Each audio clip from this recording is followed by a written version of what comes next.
پر درود پڑھتے رہا کرو۔ درود پاک پڑھنے کی بڑی فضیلت ہے، بڑی برکت ہے۔ یہ درود جو ہے نا حضور پر پڑھنا زندگی کو بدل دیتا ہے،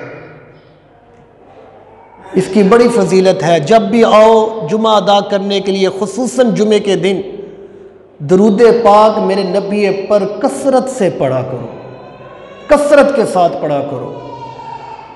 جب آؤ درود پڑھو، بیٹھے رہو حضور پر درود پڑھتے رہو۔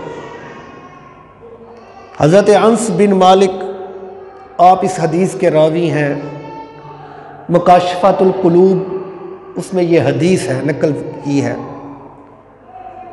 حضرت انس فرماتے ہیں میرے نبی کریم رؤوف الرحیم صلی اللہ علیہ وآلہ وسلم پر جب بندہ درود ایک مرتبہ پڑھتا ہے نا، جب درود پڑھا جاتا ہے تو اللہ تبارک و تعالیٰ اس بندے کے سانس کے ساتھ ایک بادل پیدا کر دیتا ہے۔ اس بندے کے جو درود پڑھتا ہے اس کے سانس کے ساتھ ایک بادل اللہ پیدا کر دیتا ہے۔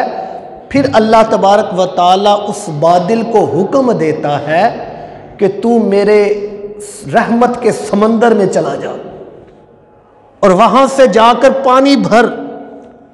رب کے جو رحمت کا سمندر ہے وہ بادل پھر وہاں پر چلا جاتا ہے اور وہاں سے رحمت کا پانی بھرتا ہے۔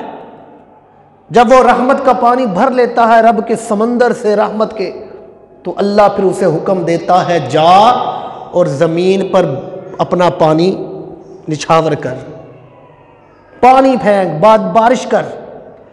وہ بادل پھر جب آتا ہے تو حضور فرماتے ہیں جب وہ پانی کی بارش ہوتی ہے، جس زمین پر پانی کا قطرہ گرتا ہے اس زمین پر اللہ سونا پیدا کر دیتا ہے۔ اگر وہ بادل پہاڑ پر بارش کرتا ہے تو پہاڑ پر چاندی اللہ پیدا کر دیتا ہے۔ زمین پر بارش کرے تو زمین پر سونا آ جاتا ہے۔ پہاڑوں پر اگر وہ بادل بارش کرتا ہے، پانی گراتا ہے تو پہاڑوں پر چاندی پیدا ہو جاتی ہے۔